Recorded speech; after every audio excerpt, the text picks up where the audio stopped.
Well, gentlemen, I want to thank you for an incredible conversation, and the best is yet to come.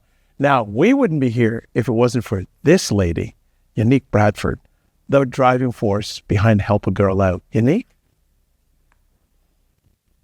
Hello. Hi. Oh, thank you for You tolerated us? to the couch. To the couch. It was a wonderful experience listening to the conversation today. Every perspective that we heard today was, in doing this work for over 10 years, right?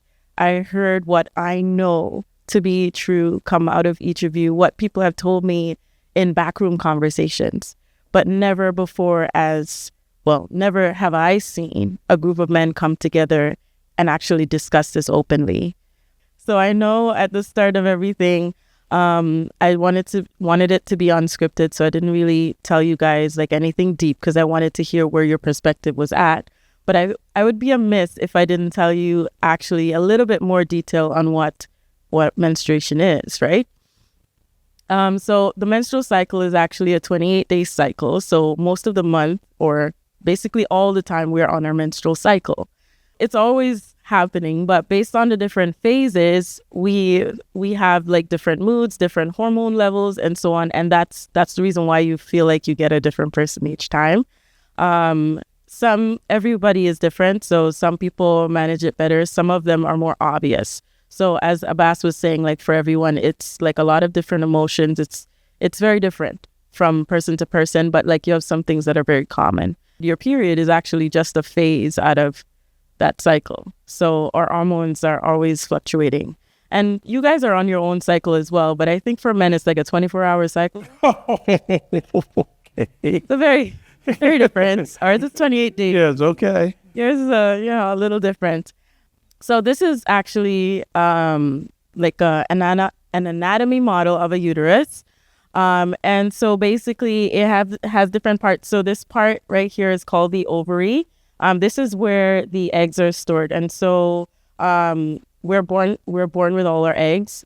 And this is sort of called the fundus. It's a weird name. But basically the eggs enter this part and go to what we call the fallopian tube.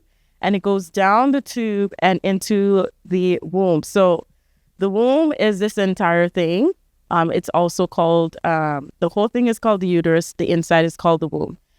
So when the egg enters and it goes in here, as you can see those little swimmers, we all know what, you guys all know what those are, right? So if fertilization doesn't happen to that egg, then it gets passed out as a period. But it's not just the egg. So while we're going through our cycle through the month, the uterus is doing different things, right? So it's constantly moving, whether it's building up the lining or it's tearing it down. So when it's building up the lining, that's not your menstrual cycle. That's it preparing, right? It prepares itself. So basically it's preparing itself for a pregnancy, right? So the whole cycle is all about pregnancy, right? So it basically builds up the infrastructure to hold a baby to make sure that when that sperm meets the egg, it's prepared. But if the sperm doesn't meet the egg, all of that extra stuff that it built up, it doesn't need it. So it sheds it. So along with the egg, the extra stuff that's built up, the uterus lining, sheds. So, a lot of people think it's a cleansing. So they think blood coming from all over the body and just getting passed out. It actually is not. So it's only a couple of tablespoons of blood that actually come out, along with the extra lining that the uterus built up and that egg that wasn't fertilized. And it comes out as a period. And for different women, it lasts 5 to 7 days. Some women have 3 days. God bless them. And some people have cramps and some people don't.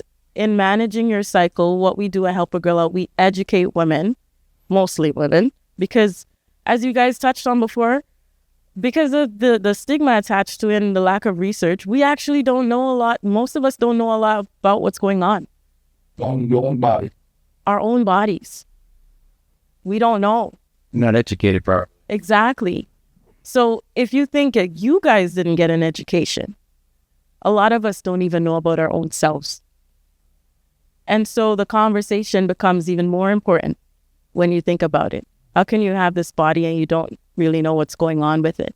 And so that's the reason why periods are seen as dirty in a lot of cultures, in a lot of religions. They don't know what's going on.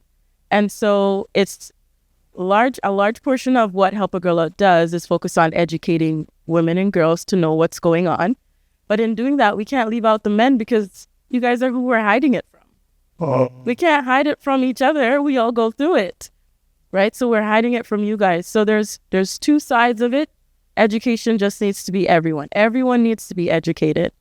But it's just sad when you realize that we all have a uterus, all of us women, and we actually don't know what's going on.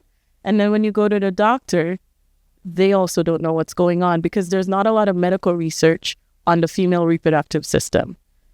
So That's surprising. So they've spent centuries and centuries studying men because women weren't allowed to be doctors and have certain professions back in the past. So we weren't top priority in research, right? A lot of men wanted to know about themselves, so they researched. There's a lot more out there about what's going on with men than there is about women. We're just cluing into this. I mean, I believe it was in the 1950s that women got designated, not the 1950s, the 1900s, that women got designated as a person.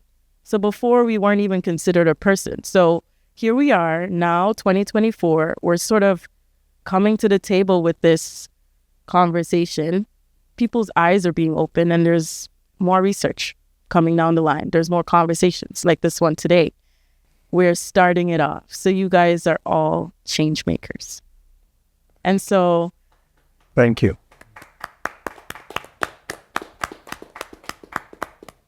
A lot of us think because it's the 20th century and we're so advanced in technology and such that we've made it. We have not. There's a lot of things that we're still learning, and each of us plays a part in that. It's not just you come into the world, you grow, you go to work, you die. We are all contributing to society for the next generation. We have a responsibility as human beings. Are some cultures more challenged with this than other cultures, or is this right across the... Oh, absolutely. Some cultures, as you guys heard today, like some cultures is an absolute no, do not talk about this. Some religions is like you can't worship, you can't go anywhere near food because it's believed that while you're menstruating, you will poison the food.